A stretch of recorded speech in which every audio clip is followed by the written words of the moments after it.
देख रहे हैं प्राइम टीवी, सच साहस सरोकार।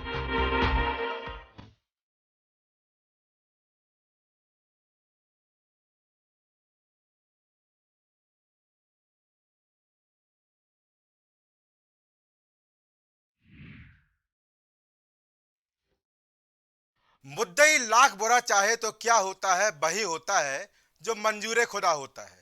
जी हाँ, ये जो कहावत है, जो शायरी है, बिल्कुल सत्य है। क्योंकि जनता की आवाज ही भगवान की आवाज कही जाती है और जनता का फैसला आना शुरू हो गया है।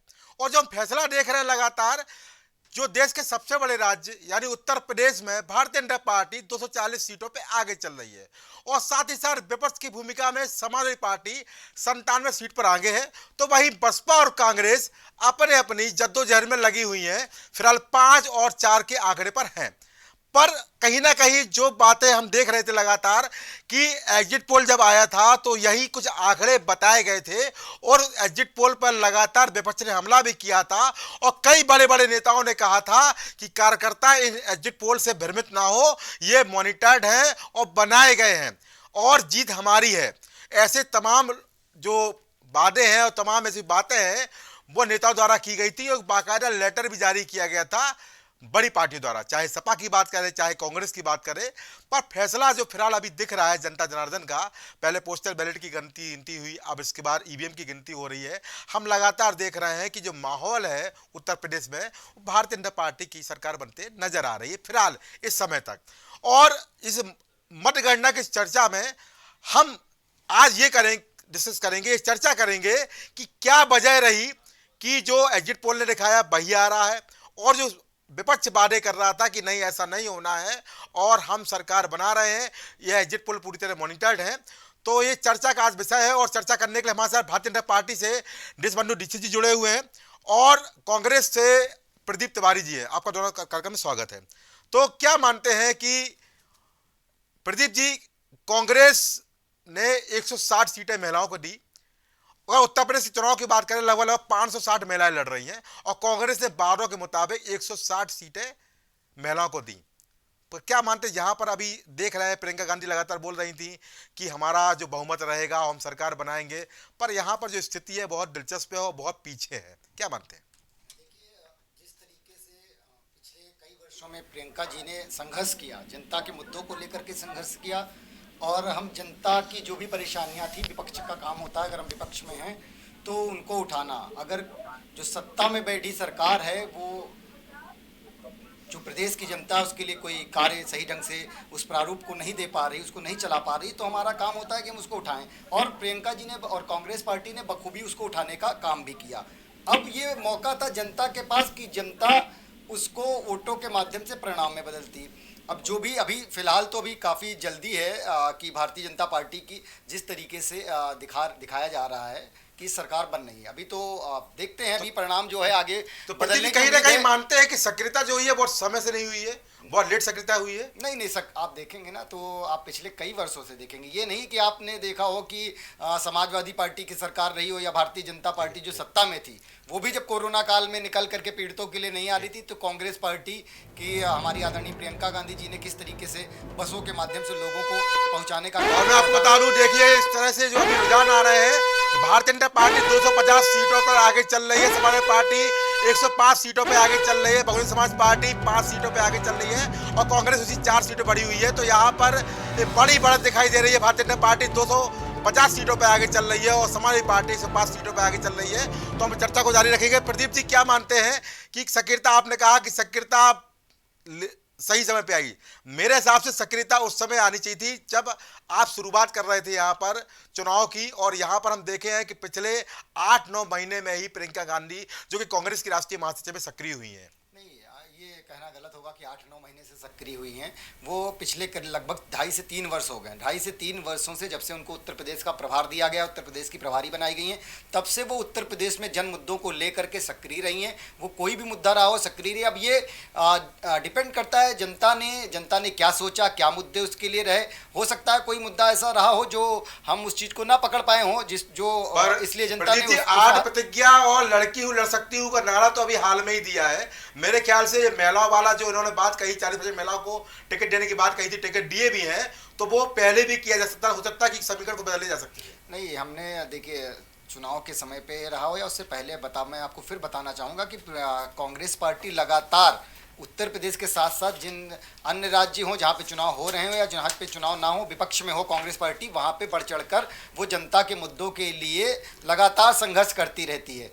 जब वोट का टाइम आता है तो अब हो सकता है कुछ ऐसा। पेंशन स्कीम छत्तीसगढ़ में हाल में ही लागू की गई है, पहले भी कर सकते थे। नहीं, अब पेंशन स्कीम जब ही लगा कि कांग्रेस पार्टी को लोग चाहते हैं कि हाँ पेंशन को, पुरानी पेंशन से फ़ायदा हो रहा, पुरानी पेंशन चाहिए, तो कांग्रेस पार्टी ने वो चाहे राजस्थान हो या छत्तीसगढ़ हो, हमने दोनों जगह पेंशन स्कीम को, पुरानी जो ओल्ड पेंशन स्कीम है उसको लागू कर दिया है। कहीं ना कहीं मेरा मानना है कि थोड़ा सा और जल्दी किया जा सकता था। अब ये तो देखिए चुनाव के बाद, अभी जब फाइनल परिणाम आ जाएंगे उसके बाद हम समीक्षा करेंगे कि क्या ऐसी गलतियां हुई या क्या ऐसा कुछ रहा जो उत्तर प्रदेश में उम्मीद थी हमें, वो उत्तर प्रदेश उस हिसाब से परिणाम फिलहाल अभी हमें आते नहीं दिख रहे हैं। तो हमारे साथ दो सहयोगी और जुड़ चुके हैं। मैं आपको बता दूं कि मीसम जैदी जी समाजवादी पार्टी जुड़े हुए हैं और विजय दुबे जी वरिष्ठ पत्रकार ग्रुप में हमको सहयोग करेंगे।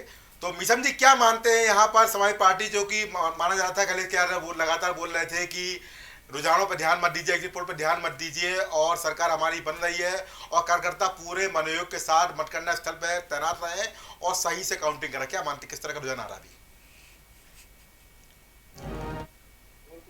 ये नकार दिया था कि हमें जनता के मैंडेट पर भरोसा था, जनता के रुझानों पर भरोसा था। हमें उम्मीद थी कि जनता इस बार हमारी बात को समझ पाएगी, मगर मुझे बड़ा अफसोस है कि उत्तर प्रदेश की जनता ने हमारे राष्ट्रीय अध्यक्ष जी की बातों को जिस तरह से लेना था उस तरह से नहीं ले पाए, नहीं समझ पाए। और मैं तो साफ तौर पर एक ही बात कहूंगा, और इसके लिए मुझे जो है वो क्या कहते हैं, जिसको जो समझना हो समझ ले। मुझे ये लगा उत्तर प्रदेश की जनता को अभी भी जो है वो मंदिर और मस्जिद और नफरत और हिंदू और मुसलमान में भी उलझे रहना है और प्रदेश के विकास के लिए नहीं बढ़ना है आगे।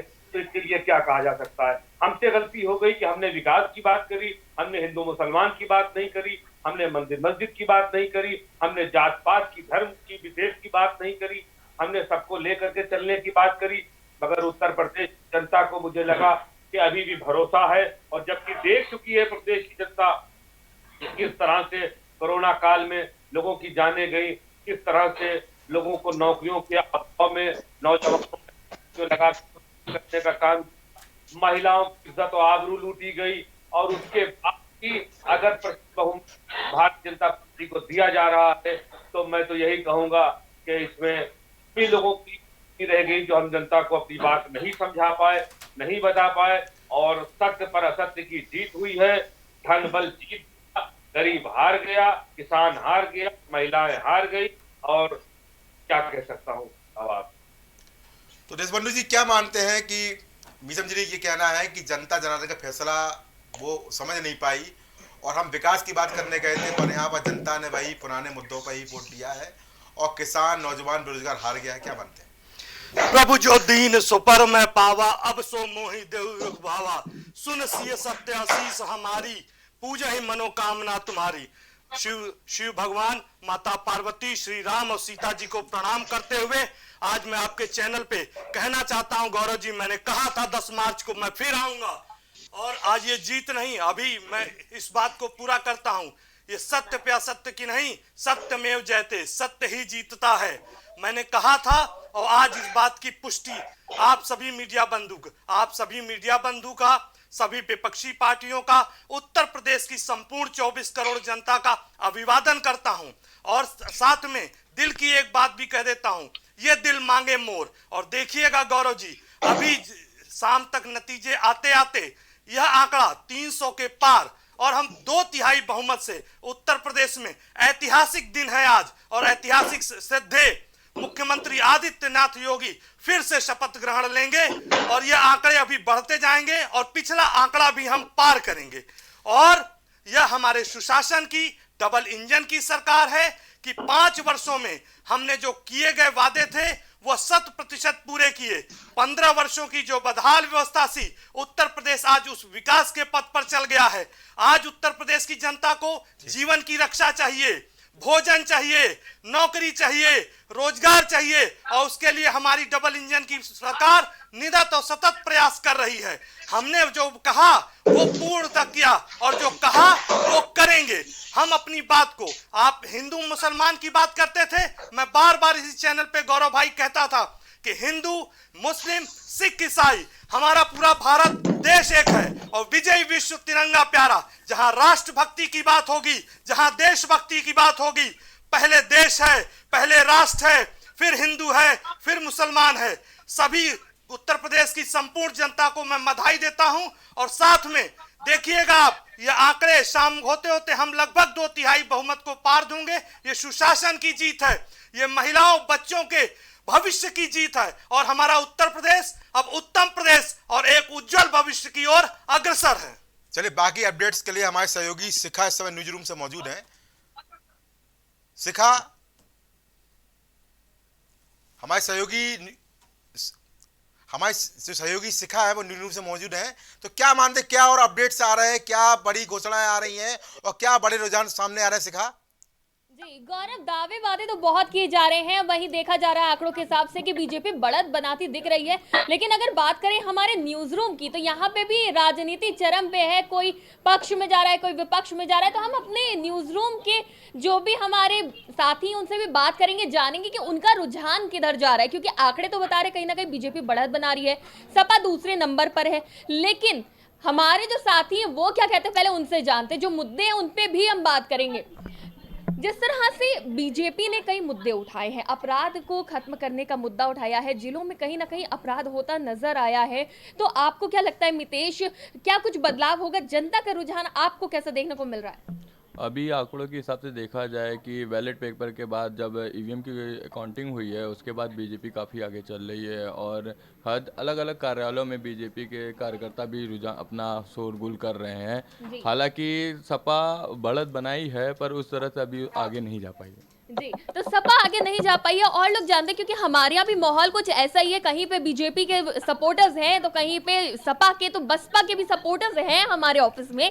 लेकिन राजनीति और आंकड़े दोनों में बहुत फर्क है। एग्जिट पोल कहीं ना कहीं सही होता दिख रहा है, लेकिन परिणाम बताएंगे कि आखिर ये कैसा जा रहा है। बात करें 5 राज्यों में चुनाव हुए हैं, 5 राज्यों के जो आंकड़े हैं उस पर नजर बनाई हमारी अर्चना जी ने। तो अर्चना जी से जानते हैं कि इस वक्त जो आंकड़े हैं वो क्या कह रहे हैं। अर्चना, सबसे पहले हम उत्तर प्रदेश की बात करेंगे। उत्तर प्रदेश में बीजेपी के सबसे ज्यादा आंकड़े देखने को मिल रहे हैं, दूसरे नंबर पे सपा है। क्या कहेंगी, बसपा की कितनी सीटें दिख रही हैं? नहीं, बसपा की तो बहुत कम सीटें हैं। बीजेपी बढ़त बनाते हुए दिख रही है, क्योंकि शुरुआती रुझान जो आना शुरू हुए थे उस हिसाब से सपा और बीजेपी के बीच कांटे की टक्कर दिख रही थी। ऐसा लग रहा था कि दोनों बराबरी से चल रहे, पर अब रुझान जैसे जैसे बढ़ते जा रहे हैं, नतीजे बढ़ते जा रहे हैं, वैसे वैसे बीजेपी को बढ़त मिलती जा रही है। तो बीजेपी कहीं ना कहीं सरकार बनाती हुई दिख रही है। जी, यानी एग्जिट पोल सही हो रहे हैं। अगर पंजाब की बात करी जाए, आम आदमी पार्टी कहीं ना कहीं इस बार अच्छा प्रदर्शन करती दिख रही है। और अगर कांग्रेस की बात करें, तो आपको क्या लगता है कि कौन सी ऐसी चीज जिसने सबसे ज्यादा नुकसान पहुंचाया? क्या अंतरकलह है? और आम आदमी पार्टी के आंकड़े क्या कह रहे हैं? मुझे लगता है अंतरकलह इसका बड़ा रीज़न हो सकता है कांग्रेस के पीछे जाने का, और आपके किसान के मुद्दों को लेकर जिस वजह से आप आगे बढ़ रही है, उसमें एक किसान फैक्टर है जो काफ़ी मजबूती से आपको आगे बढ़ा रहा है, और आपके वोट जो हैं वो काफ़ी ज़्यादा बढ़ते जा रहे हैं। रुझानों के हिसाब से आप बहुमत बनाती हुई दिख रही है फिलहाल। अब सबसे ज्यादा अहम चीज अब उत्तराखंड में जिस तरह से हर बार कांग्रेस और बीजेपी के बीच टक्कर देखने को मिलती है, आम आदमी पार्टी ने अपना पूरा दम लगाया, लेकिन कहीं गायब भी नजर आ रही है। नई पार्टी होने की वजह से इतना विश्वास नहीं जता पाई जनता। तो क्या लग रहा है, वहां पे कांग्रेस आती दिख रही है आंकड़ों में या फिर बीजेपी? देखिए, उत्तराखंड के हिसाब से देखा जाए तो हमेशा यार ये रहा है उत्तराखंड में कि कभी बीजेपी आती है, कभी कांग्रेस आती है, हमेशा वहाँ पे स्विच ऑन एंड ऑफ होता रहता है। पर इस बार फिर से बीजेपी बढ़त बनाते हुए दिख रही है। उत्तराखंड में भी बीजेपी बहुमत से आगे बढ़ रही है। जी, तो 3 में से हमने 5 में से 3 का जान लिया कि किस तरह से आंकड़े चल रहे हैं। अब हम यूपी पे फिर से लौटते हैं और बात करते हैं पश्चिम की। पश्चिम में देखा गया कि सबसे ज्यादा किसानों के मुद्दे सबसे अहम रहे हैं। किसान प्रदर्शन का भी, जो किसानों का आंदोलन रहा था, उसका भी काफी असर माना जा रहा था। लेकिन जिस तरह से आंकड़े देखने को मिल रहे हैं, कहीं ना कहीं लग रहा है कि ये फेल होते नजर आ रहे हैं। अब हम मुस्कान से जानते हैं कि मुस्कान जो बड़े चेहरे रहे हैं, किसान आंदोलन का काफी असर माना जा रहा था, लेकिन ये कहीं फेल होता नजर आ रहा है। आपको क्या लगता है, क्या जयंत चौधरी का जो जादू था, जो अखिलेश कह रहे थे जिस वजह से उन्होंने गठबंधन किया, कहीं ना कहीं फेल हो रहा है जयंत का वो जादू? देखिए शिखा, पहले तो मैं आपको बता दूं कि पश्चिमी यूपी में पहले और दूसरे चरण में मतदान हुए थे। तो यही बता दूं कि 2017 की बात की जाए तो 2017 में दोनों ही चरणों में योगी और मोदी लहर का बराबरी से असर देखने को मिला था। लेकिन इस बार जो किसान आंदोलन का मुद्दा है और अखिलेश और जयंत चौधरी का जो गठबंधन है, ऐसा सामने आ रहा है कि इस बार जो भाजपा के वोट बैंक पे इसका काफी असर देखने को मिलेगा। लेकिन अगर बात पश्चिमी यूपी के हॉट सीट कैराना की करें तो वहां पे इस वक्त सपा प्रत्याशी नाहिद हसन ने अच्छी खासी बढ़त बनाई हुई है, जबकि मृगांका सिंह पीछे चल रही हैं। अखिलेश का कैसा प्रदर्शन देखने को मिल रहा है? अखिलेश फिलहाल का जो भी रुझान सामने आ रहा है, अभी तक तो यही सामने आया है कि अखिलेश यादव अपनी जो मैनपुरी की करहल सीट से हैं वहां से फिलहाल अभी उन्होंने बढ़त बनाई हुई है। लेकिन अब इसका खुलासा शाम को ही हो पाएगा कि वाकई में उस सीट से किसने जीत दर्ज की है। ठीक है, मुस्कान से तो हमने जान लिया, अब हम जानते हैं लखनऊ का हाल। लखनऊ की हॉट सीट जो कि कैंट मानी जाती है, वहां पे कहीं ना कहीं ब्रिजेश पाठक बढ़त बनाते नजर आ रहे हैं। तो हम मोहिनी मैडम से जानेंगे कि उनको क्या लगता है, क्या वो इस बार बढ़त बना पाएंगे या नहीं? क्या लगता है मोहिनी मैम? हाँ जी बिल्कुल, इस बार भी वो कैंट सीट से जीतेंगे और पिछले बार 2017 में भी उन्होंने लखनऊ मत से चुनाव जीता था और इस बार भी वो भारी बहुमत से उनको जीत हासिल होगी। तो कहीं ना कहीं हमारे न्यूज़ रूम में भी किसी को हराते हुए दिखाया जा रहा है, किसी को जिताते हुए दिखाया जा रहा है, लेकिन ये हमारे न्यूज़ रूम नहीं, ये आंकड़े बता रहे हैं, ये आंकड़े बता रहे हैं कि कौन बढ़त हासिल कर रहा है और कौन पिछड़ता हुआ, जो पिछड़ रहे हैं आंकड़े बता रहे हैं कि दूसरे नंबर पर कहीं ना कहीं सपा है। एग्जिट पोल कहीं ना कहीं सही होता नजर आ रहा है। अब पूर्वांचल की राजनीति की तरफ भी रुख कर लेते हैं, हमारे साथ त्रिशला मौजूद हैं। त्रिशला, आपने बहुत अच्छे से देखा है पूर्वांचल की राजनीति को, तो पूर्वांचल की राजनीति में कहीं ना कहीं पीएम मोदी उतरे, उन्होंने बढ़ चढ़ कर हिस्सा लिया, प्रचार प्रसार किया। कितना असर लग रहा है कि योगी मोदी का कितना असर होगा? शिखा, बिल्कुल वाराणसी पे अगर बात की जाए तो देश के प्रधानमंत्री है, वहीं अगर पूर्वांचल की बात की जाए तो हमारे मुख्यमंत्री योगी आदित्यनाथ वहां से है, सदर सीट से है, वो बढ़त बनाए हुए। सुभावती देवी और तमाम लोग उनको टक्कर देने की कोशिश किए, लेकिन वहां पर अगर बात किया जाए 1998 में जब सांसद के लिए पहली बार योगी आदित्यनाथ चुने गए थे तो सबसे कम उम्र के सांसद वो चुन करके गए थे। उसके बाद से लगातार वहां से वो सांसद रहे शिखा। तो ऐसे में योगी आदित्यनाथ एक स्ट्रॉन्ग कैंडिडेट है। उसके बाद जब प्रधानमंत्री ने भी उनके लिए प्रचार प्रसार किया, तमाम दिग्गज प्रचार प्रसार किया, इन सबसे हट के जो सबसे अहम बात है गोरखपुर की मठ की सीट जो है, मठाधीश्वर है योगी आदित्यनाथ। तो 98 के बाद से लगातार सांसद रहे, लेकिन जिस तरह से वो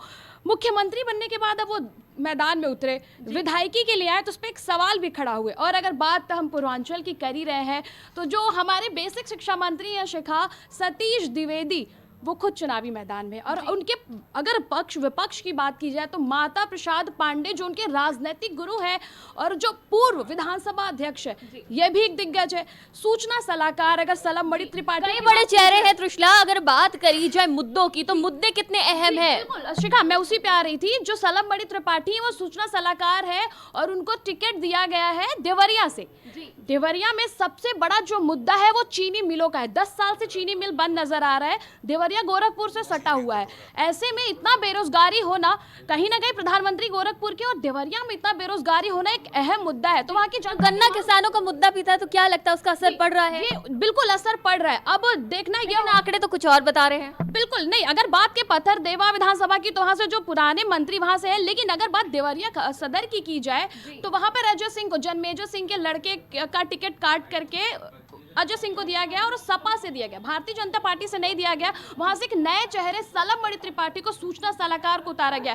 तो ऐसे में देखना कि भरोसा कितना दिखा पा रही, क्योंकि शिखा नया चेहरा बाहरी और 10 सालों से विकास नहीं होना एक अहम मुद्दा। तो पूर्वांचल हॉट सीट है, बड़े चेहरे अब्बास अंसारी, हालांकि अभी वो पीछे चल रहे हैं। दारा सिंह चौहान जो बागी विधायक हैं वो भी पीछे चल रहे हैं। तो शिखा अगर बात पूर्वांचल की करें ना, तो पूर्वांचल में बड़े चेहरों के साथ साथ बड़े मुद्दे हैं।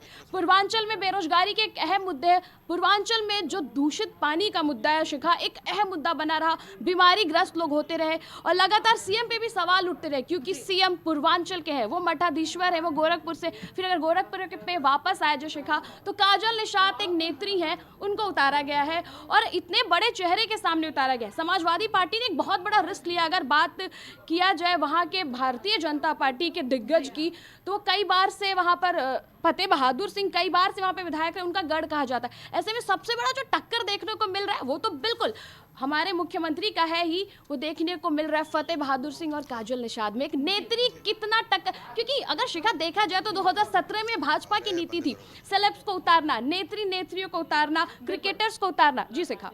जी बिल्कुल। तो गौरव, आपने देखा कि किस तरह से पूरी राजनीति में बड़े चेहरों की अहम भूमिका है। कहीं ना कहीं विकास के मुद्दे, जो गंदे पानी, पलायन, कई मुद्दे रहे हैं उत्तर प्रदेश की राजनीति में, लेकिन जो आंकड़े हैं वो बता रहे हैं कि इन सब को दरकिनार करते हुए आंकड़े जो इस बार बीजेपी ने मुद्दे उठाए थे उस पर कहीं ना कहीं फोकस देखने को मिल रहा है। अगर आप देखेंगे कि जो आंकड़े हैं वो 3 डिजिट में जा चुके हैं और सपा अभी भी बहुत पीछे नजर आ रही है। ऐसा माना जा रहा था कि सपा जिन मुद्दों को उठा रही है उसका काफी असर पड़ेगा, लेकिन कहीं ना कहीं वो सारे मुद्दे दरकिनार हो गए, क्योंकि बीजेपी ने जिस तरह से भ्रष्टाचार के मुद्दे को उठाया, कि जिस तरह से अपराध के और जिस तरह से माफियाओं के मुद्दे को उठाया और सपा का डर पैदा किया, कहीं ना कहीं इसका असर देखने को मिल रहा है। गौरव जी बिल्कुल शिखा, आपने जो कहा, जो आपने अपडेट दिया है अभी, वो जो हमारे साथियों की राय ली है, निश्चित रूप से उस राय की भूमिका है, क्योंकि साथी होने के साथ साथ वो नागरिक भी हैं और जनता जनार्दन भी, क्योंकि उन्हीं से अलग है, अलग नहीं है, उनकी अपनी राय है और निश्चित अपने आप अपनी जनादेश होता है। फिर चर्चा को जारी रखते हैं और फिलहाल हमारे साथ विजय दुबे जी वरिष्ठ पत्रकार भी जुड़े हुए हैं। तो विजय जी, क्या मानते हैं कि विपक्ष लगातार आरोप लगा रहा था कि जो आंकड़े हैं, एग्जिट पोल के जो रुझान हैं वो मॉनिटर्ड हैं और गोदी मीडिया की तरह ही संबोधित किया जा रहा था, तो क्या मानते हैं कि जो विपक्ष ने कहा था कि ये मॉनिटर्ड है, गोदी मीडिया द्वारा जारी की गए, इन पर विश्वास नहीं करना है, तो विपक्ष का अति विश्वास था या भाजपा का विश्वास था कि भाजपा लगातार कह रही थी कि जो आंकड़े हैं सही हैं और हम दोबारा सरकार बनाने जा रहे हैं? क्या मानते हैं विजय जी? विजय जी, आपको आवाज मेरी आ रही है? विजय जी, आप मुझे सुन पा रहे हैं? विजय जी, शायद विजय जी मेरी आवाज सुन नहीं पा रहे हैं। तो मीसम जी, ये सवाल आपसे लेता हूं, क्या मानते हैं कि लगातार विपक्ष के समाजवादी पार्टी के लोग बोल रहे थे, अखिलेश यादव भी बोला है कि मॉनिटर्ड हैं, तो क्या मानते हैं अति विश्वास था या भारतीय जनता पार्टी के विश्वास था कि उन्होंने कहा था कि रुझान सही साबित होंगे?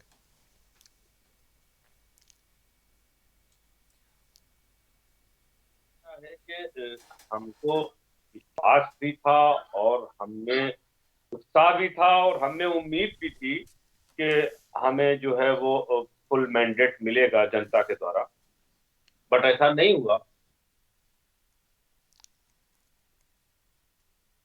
मीसम जी, आपकी आवाज आ रही है? मीसम जी, आपको मेरी आवाज आ रही है?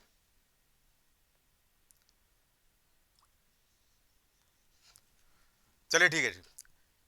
नितिन जी, आपकी आवाज नहीं आ रही है। देशबंधु जी हमारे साथ जुड़े हुए। देशबंधु जी, क्या मानते हैं कि ये जो बयान जारी किए गए थे एग्जिट पोल के बाद, सपा प्रमुख ने कहा था मॉनिटर्ड है, गोदी मीडिया द्वारा जारी किए गए हैं और हमारे कार्यकर्ताओं को कहा गया था कि उनको उनके बहकावे में नहीं आना है, मतगणना स्थल पर पहुंचना है और मुस्तैदी सर वोट काउंटिंग करानी है, जिससे कि सही परिणाम सामने आए और सपा सरकार बना रही है। तो क्या मानते हैं, अति विश्वास था या भारतीय जनता पार्टी का विश्वास था कि भाजपा के नेता लगातार बोल रहे थे कि हम सरकार में दोबारा आ रहे हैं? देखिए, आपने जो गौरव जी मुद्दा उठाया, मैंने पहले कहा था 10 तारीख को जो विपक्ष की हताशा निराशा जो है ईवीएम पे उतरेगी। देखिए, प्रथम चरण से ही, पश्चिम से ही जो पहले चरण का मतदान हुआ, तब से ही भारतीय जनता पार्टी ने लीड लेना शुरू किया और वो अंतिम समय तक हमने जो है 7वें चरण तक वो लीड बरकरार रखी और चौथों के बाद तो समझ लिए सक्सीड किया। अब मैं आपको बात करना चाहता हूँ, इनकी भाषावली देखिए। मैंने हमेशा कहा था कि हमारी भारतीय जनता पार्टी विकास के मुद्दे पे बात करती है, सबसे पहले जीवन की रक्षा की बात करती है। हमने 80 करोड़ लोगों को भोजन की व्यवस्था कराई, हमने लोगों को रोजगार दिया, हमने लोगों के आवास की व्यवस्था कराई। लेकिन इनकी भाषा वाली देखिए, जब हम गन्ना की बात करते थे तो जिन्ना की बात करते थे। हमेशा मैंने कहा था, मेरे यही शब्द थे कि जैसी सृष्टि प्रभु जाकी रही भावना जैसी, प्रभु मूरत देखी देशस्ती। मैंने कहा था, यही मेरे शब्द थे। आज मैं पुनः दोहरा रहा हूं कि ये हर समाधान में समस्या देखते हैं और भारतीय जनता पार्टी हर समाधान को जो है हर समस्या का निराकरण करने में विश्वास करती है। हमारी डबल इंजन की सरकार हो, चाहे कोई कठिन से कठिन परिस्थिति आई, कोरोना की विपरीत परिस्थितियां आई, हमारा करोड़ों करोड़ों कार्यकर्ता धरती पर उतरा। हम मानते हैं कि कहीं कुछ कमियां रह गई होंगी, लेकिन हमारे प्रयास में कोई कमी नहीं रही। यह बात आपके मैं प्रतिष्ठित चैनल पर पूरे विश्वास से कह रहा हूं और मैंने बार बार कहा था कि जनता जनार्दन का ही फैसला अंतिम फैसला होता है। और आज उत्तर प्रदेश ये आपके रुझान बता रहे हैं और देखिएगा हम पिछले बार का आंकड़ा भी लगभग अंतिम रुझान, अभी तो कहना बहुत जल्दबाजी होगी, पार होते होते हम अंतिम आंकड़ा जो है उसको भी पार करेंगे और पूर्ण बहुमत से सरकार बताएंगे। हमने हर समस्याओं को एक एक करके चरणबद्ध चरण तरीके से दूर किया।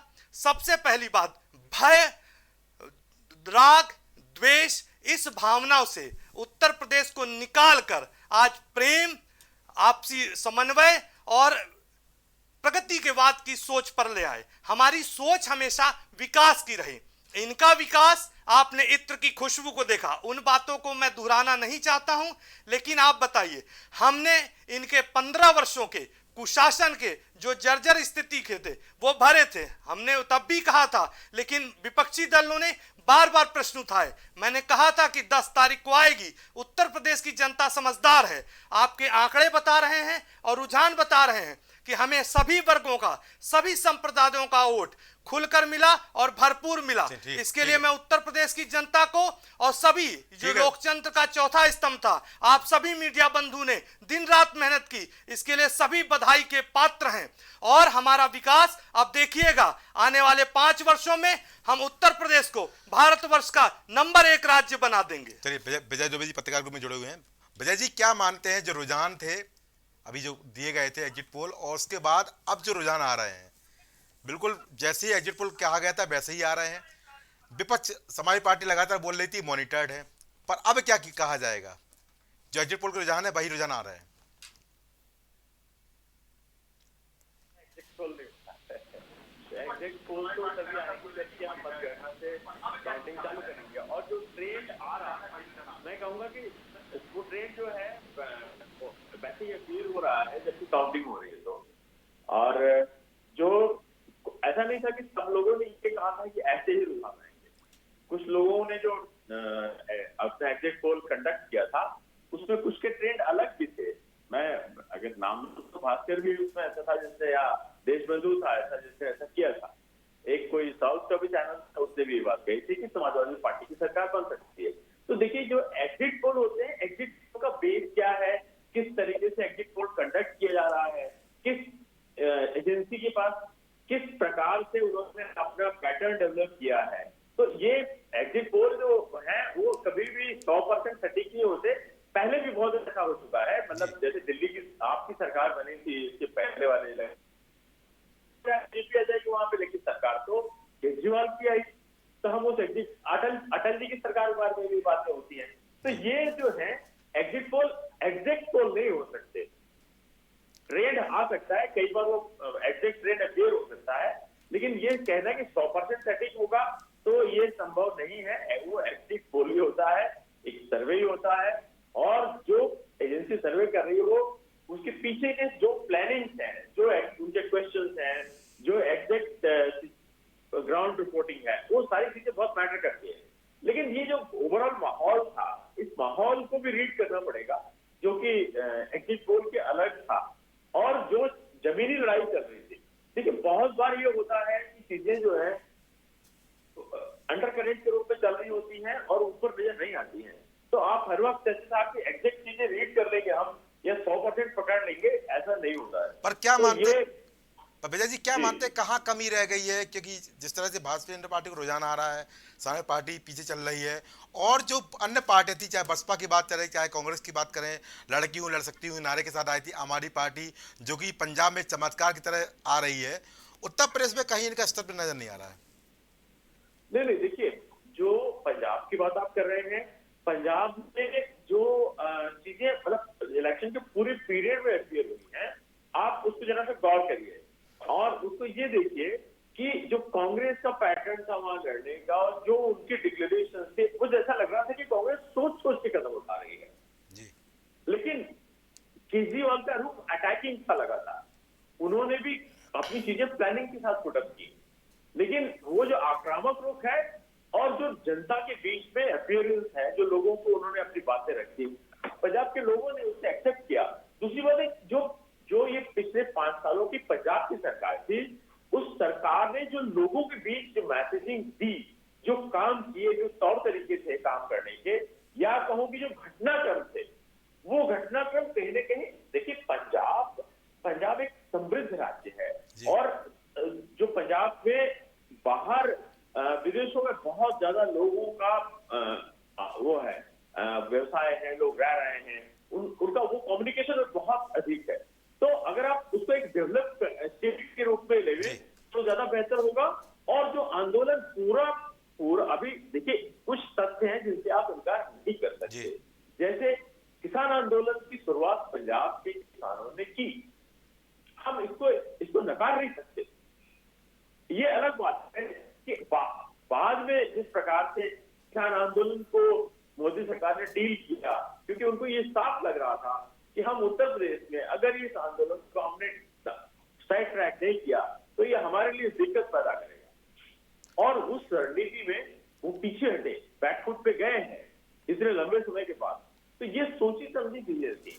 और ये जो पंजाब का जो मामला है, ये इससे पहले भी जब पिछला इलेक्शन हुआ था, मतलब कांग्रेस सरकार के पहले की बात कर रहा हूँ, तो भी केजरीवाल के पेरेंट्स डोमिनेंट थी वहां पे।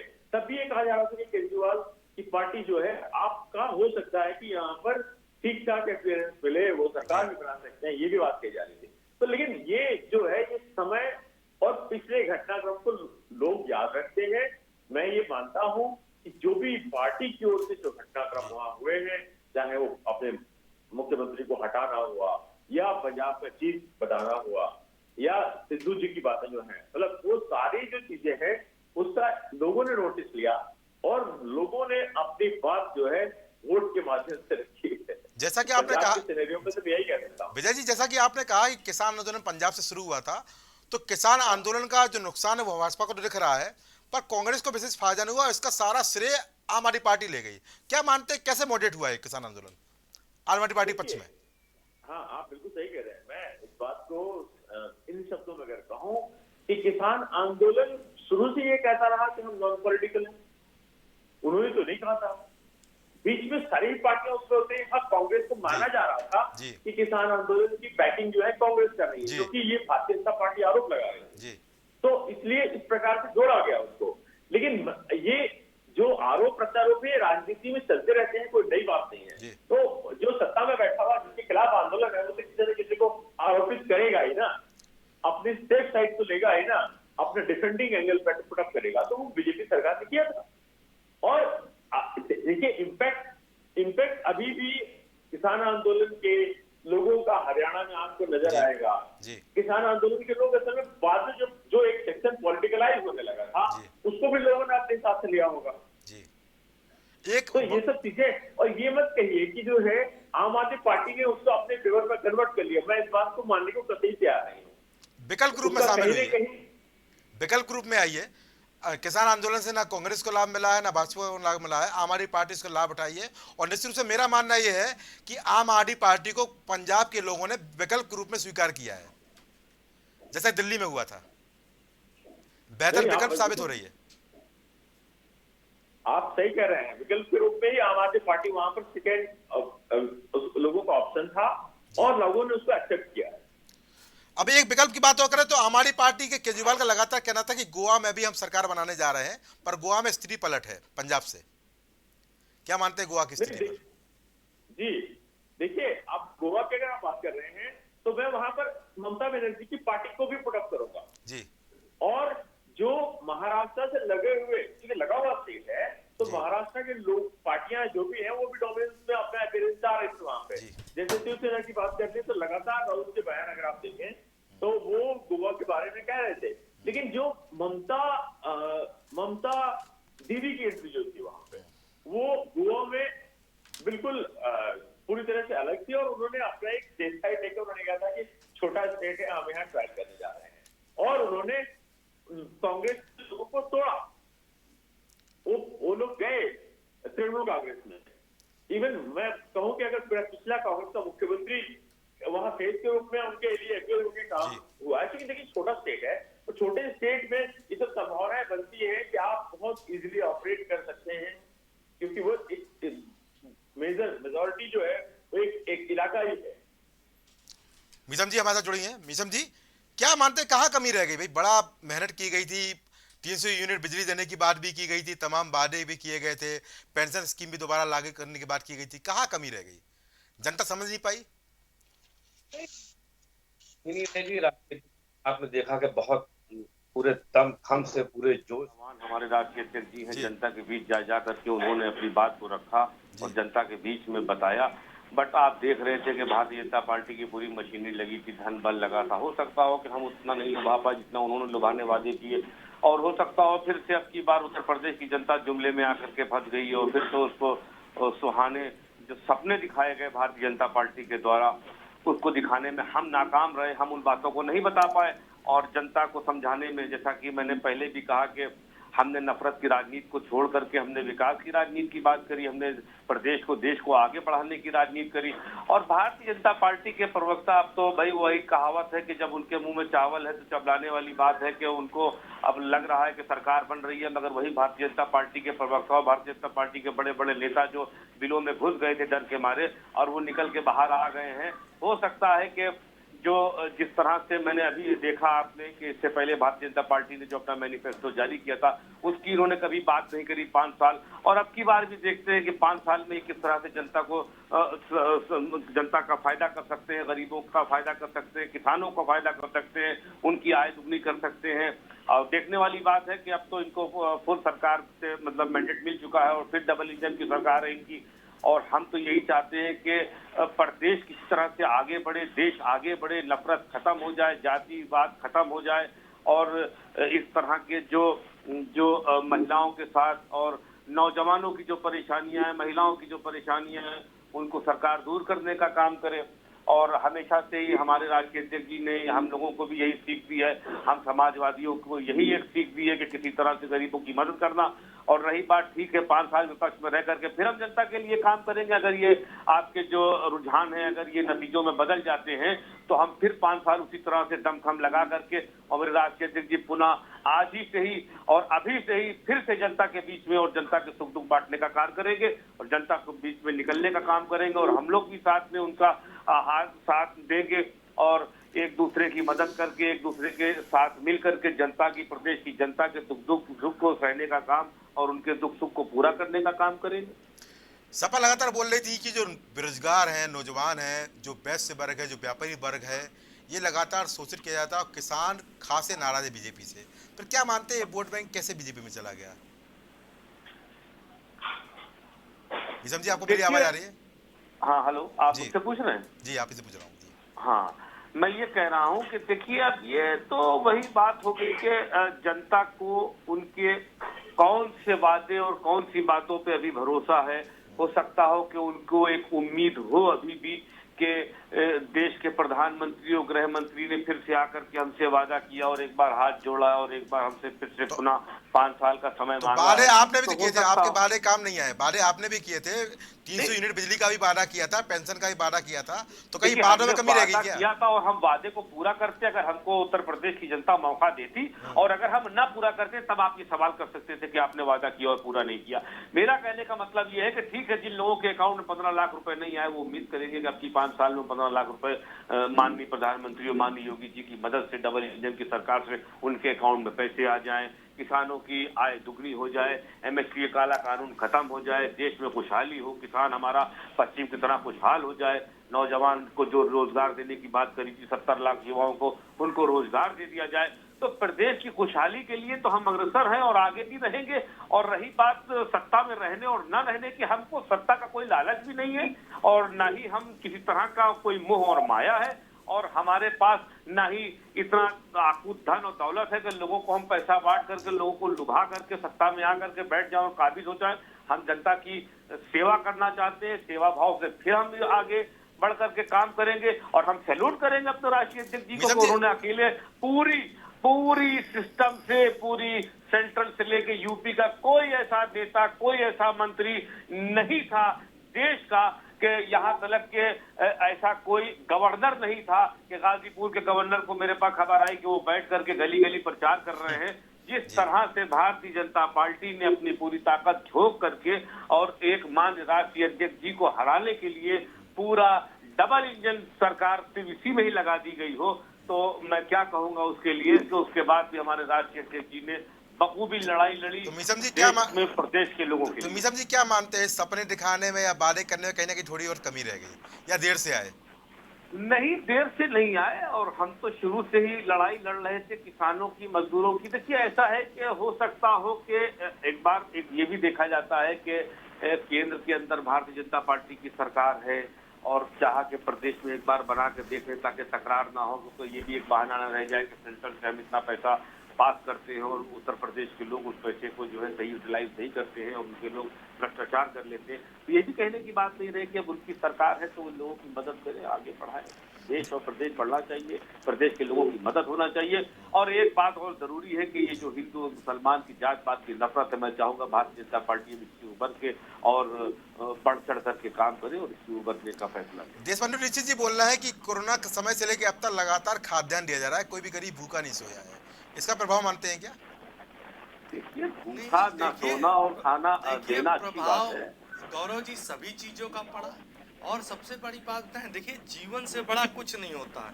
कोरोना एक ऐसी वैश्विक महामारी था जिसका न इलाज था न कोई दवाई थी, लेकिन आपने देखा कठिन से कठिन परिस्थितियों में पूरा उत्तर प्रदेश का हमारा भारतीय जनता पार्टी का कार्यकर्ता जब ये एसी के कमरों में ट्विटर करते थे, आज ये बात करते हैं गरीबों की, विकास की, किसानों की, रोजगारों की, तब कोई भी इनका कार्यकर्ता कहीं नजर नहीं आया। लेकिन आपने देखा गौरव जी, आप सारे मीडिया बंधु गवाह होंगे कि सड़कों पर, धरातल पर भारतीय जनता पार्टी का एक एक पदाधिकारी, एक एक कार्यकर्ता, नौजवान, इवन सोचिए मुख्यमंत्री जी को खुद कोरोना हुआ और इस बीच इतनी दुखद खबर हुई, खुद उनके पिताजी का देहांत हुआ, फिर भी उत्तर प्रदेश की जनता को उन्होंने परिवार माना और अपने जीवन का एक एक कलम, बताइए जिस मुख्यमंत्री को खुद कोरोना हुआ, डॉक्टर उन्हें आराम करने, उन्होंने अपने जीवन की परवाह न करते हुए उत्तर प्रदेश के पूरे 25 करोड़ की परिवार की जनता को हमारे प्रयास की कमी नहीं आई। अन्न देना, रोजगार देना, आवाज देना, यह तो सरकार का काम होता है, लेकिन हमारी सोच की बात होती है। आप इन्होंने कहा ना, आज भी इनकी सोच नकारात्मक है। देखिए, मैं जयदी जी के साथ मेरी सहानुभूति है, वो पहले अपनी सोच को बदलाव लाएं और विकास के पथ पर फिर गाड़ी खुद ही आगे बढ़ जाएगी।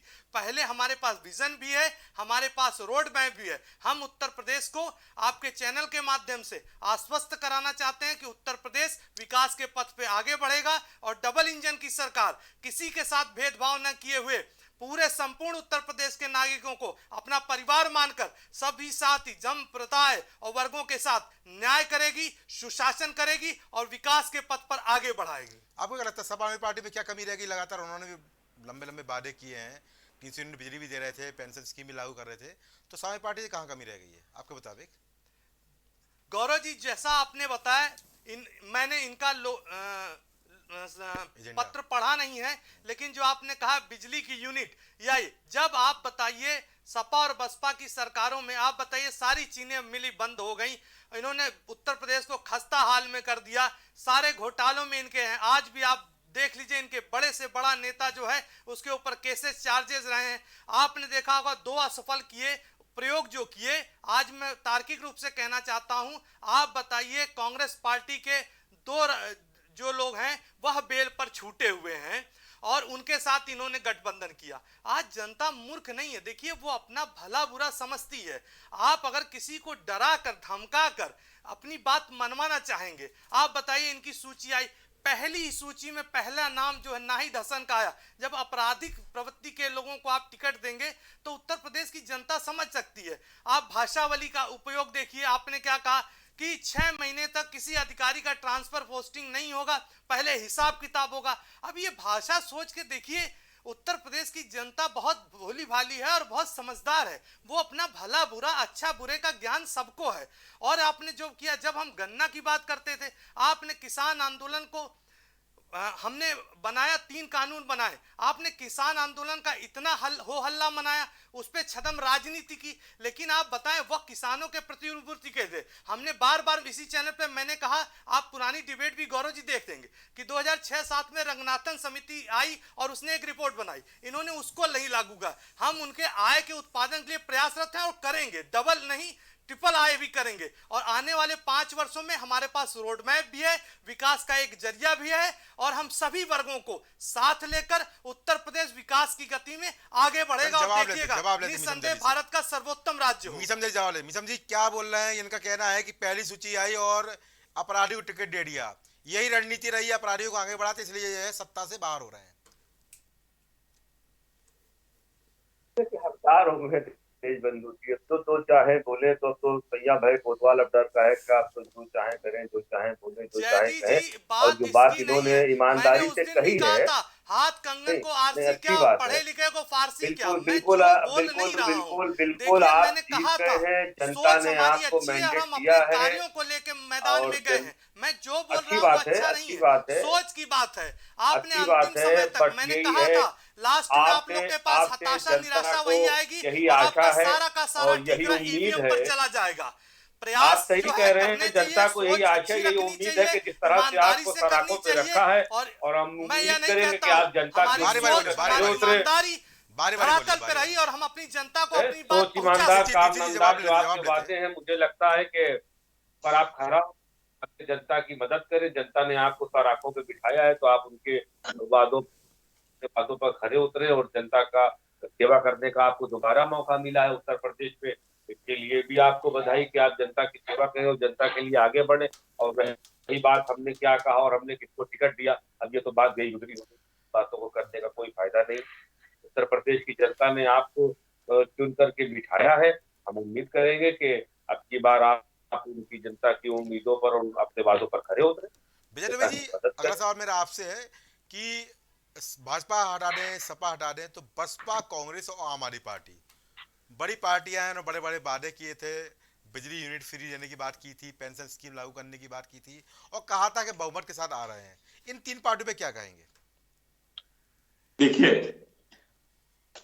बीएसपी का जो पूरे चुनाव में अगर आप कैंपेन देखें, उसकी एग्रेसिवनेस देखें, उसकी स्ट्रैटेजीज देखें, जो मतलब जिस तरीके से भी चुनाव को लड़ने के लिए जो प्लानिंग की गई, बहन जी मैं सोचता हूँ कि आगरा में सबसे पहले अपेयर हुई, एक उन्होंने पहली सभा की, जो कि आगरा को मनाया जाता है कि जो है बीएसपी का एक अच्छा फील्ड है, वो उनका वो बेल्ट ऐसे जिसमें कि उनके मतदाता हैं बहुत। तो उन्होंने इतना लेट स्टार्ट क्यों किया, पहली बात तो ये। दूसरी बात, फिर आगे वाले पूरे जो चुनाव हुए हैं उन चुनावों में एग्रेसिव कहाँ थी बीएसपी? एग्रेसिव आक्रामकता उनकी जो है वो पूरे चुनाव में कहीं नजर ही नहीं आती है। आखिरकार ऐसा क्यों? कोई तो कारण होगा इसके पीछे। तो आप जब ये बात, अच्छा ये भी बात वो कह देते हैं बीच बीच में कि साहब हम तो जीतने जा रहे हैं, आप जो कर रहे हैं वो सामने दिख रहा है, तो आप अपनी जो रणनीति जो लोगों के सामने पेश कर रहे हैं चीजों को, वो इस तरह से क्यों पुट अप कर रहे हैं? आप एग्रेसिव क्यों नहीं थे पूरे कैंपेन में? आखिर उसका कारण क्या था? ये सब सवाल जो है बीएसपी के साथ जुड़े रहेंगे, और ये सवाल आज तो जुड़े हुए हैं। अब जो 2 साल के बाद में लोकसभा के जो चुनाव होंगे 24 के, ये सारी पार्टियों ने जो भी काम अभी आपको असेंबली में करते हुए नजर आए हैं, जो कमिटमेंट, जो मैं कहूंगा पार्टी का रिस्ट्रक्चर भी होता है एक प्रकार से इलेक्शन।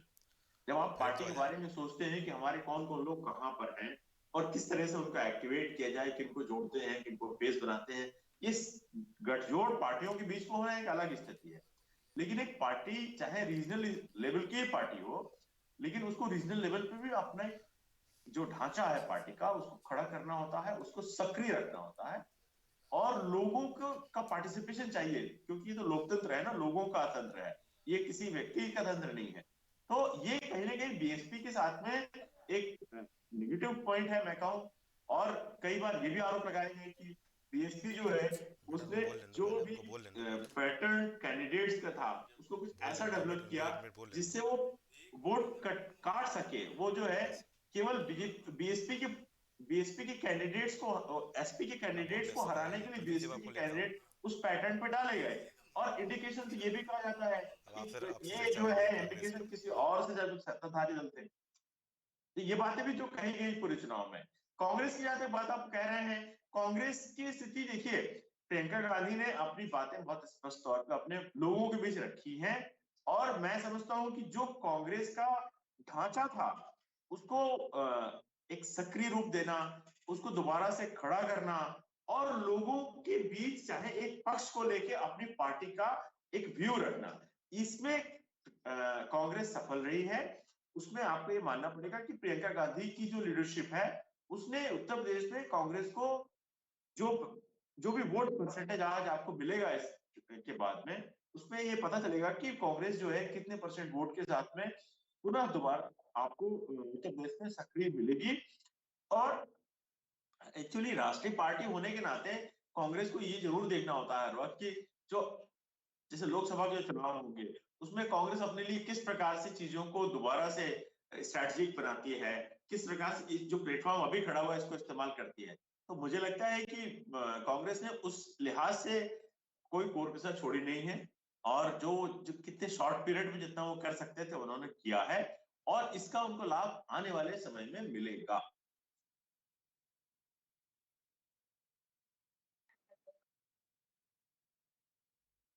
इस चर्चा के बीच हम लगातार दिखा रहे हैं आज की भारतीय जनता पार्टी किस तरह से 261 सीटों पर लगातार आगे चल रही है, और समाजवादी पार्टी की बात करें तो 123 सीटों पे आगे चल रही है। तो चर्चा के बीच में लेते छोटा सा ब्रेक के साथ ही लगातार जारी रहेगा हमारा रुझान।